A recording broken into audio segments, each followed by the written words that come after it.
যত দিন যাচ্ছে ততই কিন্তু স্মার্টফোনগুলো আরও অনেক বেশি স্মার্ট হয়ে উঠছে। সেই সাথে সাথে বাড়ছে শক্তিশালী প্রসেসর এবং নিত্য নতুন শক্তিশালী ব্যাটারি। কিন্তু এত কিছুর পরও আমরা যখন ফোনগুলো ব্যবহার করার 6 মাস বা 1 বছর পরে দেখা যায় যে প্রথম দিকে ফোনের যে ব্যাটারি ব্যাকআপটা দিত, শেষের দিকে এসে তার অর্ধেক বা তার চেয়েও কম সময় ব্যাটারি ব্যাকআপটা দিচ্ছে। তো এইটা আমাদের বর্তমানে একটা জাতীয় প্রবলেম হয়ে দাঁড়িয়েছে এবং এই প্রবলেমটা কিভাবে সমাধান করা যায় তার জন্য অনেকগুলো ওয়ে রয়েছে। তো তার মধ্যে সবচেয়ে গুরুত্বপূর্ণ যে মাধ্যমটি সবচেয়ে বেশি এটার উপর ইফেক্ট পড়ে থাকে সেটা হচ্ছে চার্জিং ইফেক্টটা। আপনি যদি সঠিক নিয়মে আপনার ফোনটিকে চার্জ না দিতে পারেন তাহলে এই সমস্যাটা সবচেয়ে বেশি আপনি ফেস করবেন। তো আজকে আমি আপনাদেরকে অল্প কিছু টিপস দেব, যে টিপসগুলো আপনি যদি ফলো করেন তাহলে আপনার ফোন 2 বছর 3 বছর বা 5 বছর যতদিনই টেকসই করুক না কেন, ঠিক ততদিন আপনার ব্যাটারির চার্জও ঠিক ততটাই টেকসই করবে।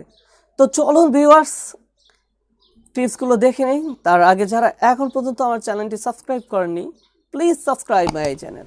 হ্যালো ভিউয়ার্স, আমি লিমন হুসাইন আছি আপনাদের সাথেই। তো আপনি একটা নতুন ফোন ক্রয় করার পরে আপনার ফোনটির সাথে কিন্তু একটা চার্জার ফ্রি দেওয়া হয় এবং যে চার্জারটি ফ্রি দেওয়া হয় আপনি সেই চার্জারটাই ব্যবহার করবেন আপনার ফোন চার্জ দেওয়ার জন্য। অন্য কোনো ব্র্যান্ডের চার্জার ইউজ করার দরকার নাই, কারণ আপনার ফোনের জন্য আসলে বেস্ট চার্জার সেটাই কিন্তু কোম্পানি দিয়েছে। তো সেই চার্জারটি যদি আপনি ব্যবহার করেন তাহলে আপনার ফোনের চার্জিং সিস্টেমটা আগে থেকে অনেক ভালো থাকবে।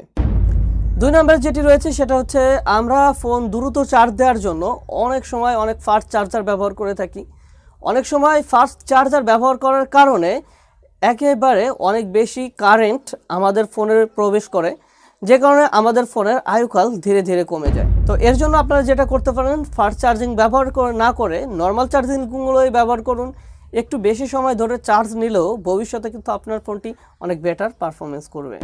ফোন চার্জ দেওয়ার সময় সাধারণত ফোন 30 থেকে 40 সেলসিয়াস পর্যন্ত তাপমাত্রা হতে পারে।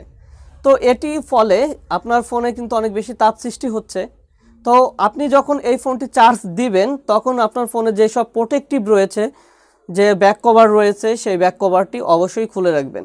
সেই ব্যাক কভারটি খুলে রাখলে আপনার ফোনের তাপমাত্রাগুলো বাইরে যেতে পারবে, যে কারণে আপনার ফোনের ব্যাটারিটা অনেক বেশি আয়ুকাল বৃদ্ধিও পাবে।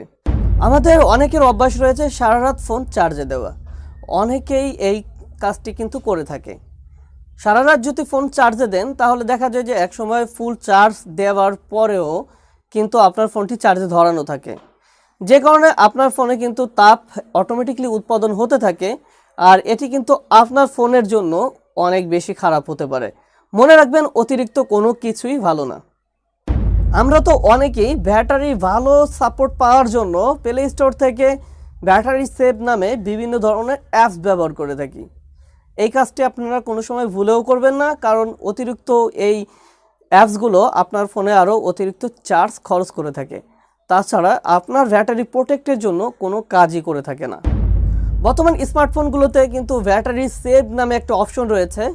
আপনারা এই উপরে গিয়ে ব্যাটারি সেভ অপশনটি থেকে আপনার ফোনের ব্যাটারি সেভ করে রাখতে পারেন।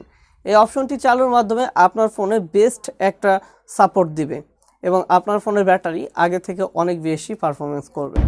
আমরা অনেক সময় যেটা করি সেটা হচ্ছে একটা ফোন বারবার চার্জে দেই, 20% চার্জ হয়েছে আবার গেম খেলা শুরু করি বা ভিডিও প্লে করা শুরু করি, আবার যখন ব্যাটারিটা লো হয়ে যায় তখন আবার ফোন চার্জে দেই। তো এরকম না করে আপনি চেষ্টা করবেন আপনার ফোনটি একবারেই ফুল চার্জ দেওয়া যদি সম্ভব না হয় তাহলে 80% পর্যন্ত চার্জ দেবেন।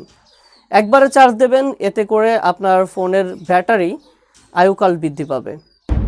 আমরা অনেক সময় আমাদের ফোনে যে চার্জার প্রয়োজন তার থেকে অনেক কম দামি চার্জার বাজারে লোকাল থেকে ক্রয় করে থাকি, আর এই কম দামি চার্জারগুলো কিন্তু আপনার ফোনের সবচেয়ে বড় ক্ষতির কারণ হতে পারে, কারণ এটি আপনার ফোনের জন্য ইফেক্টিভ নাও হতে পারে এবং এটি কি ফোনের জন্য আসলে তৈরি করা হয়েছে সেটা আপনি নাও জানতে পারেন।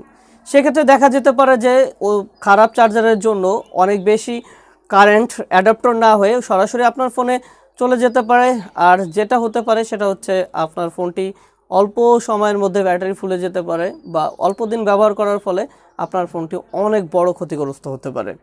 9 নম্বর যে টিপসটি রয়েছে সেটি হচ্ছে আপনারা ফোন ব্যবহার করার সময় একটা জিনিস সবচেয়ে বেশি খেয়াল রাখবেন যে আপনার ফোন যেন কোনো কারণে একেবারে শূন্য চার্জে না চলে আসে, অর্থাৎ আপনি চালাতে চালাতে যেন কোনোভাবেই ফোনটি বন্ধ না হয়ে যায়।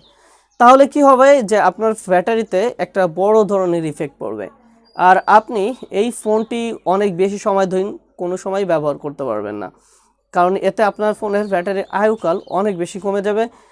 তো চেষ্টা করবেন যে কমপক্ষে 15 থেকে 20% যখন চার্জে আসবে তখনই আপনার ফোনটিকে চার্জে দেওয়ার, আর এভাবেই ব্যবহার করার চেষ্টা করবেন। আপনি যে এলাকায় থাকেন সেই এলাকায় যদি কারেন্টের কোনো সমস্যা হয়, অর্থাৎ বিদ্যুতিক লাইনে যদি কোনো সমস্যা হয়, যে একবার কারেন্ট অনেক বেশি আসছে আবার চলে যাচ্ছে, তো এরকম সমস্যা হলে অবশ্যই ফোন চার্জে না দিয়ে প্রয়োজন হলে আপনারা পাওয়ার ব্যাংক ব্যবহার করার চেষ্টা করবেন, কারণ এতে আপনার ফোনে ক্ষতিটা কম হবে। তো ভিউয়ার্স, আপনাদের যদি টিপসগুলো ভালো লেগে থাকে তাহলে অবশ্যই ভিডিওতে একটা লাইক দেবেন এবং আমার চ্যানেলটি সাবস্ক্রাইব করে আমাদের পাশে থাকবেন।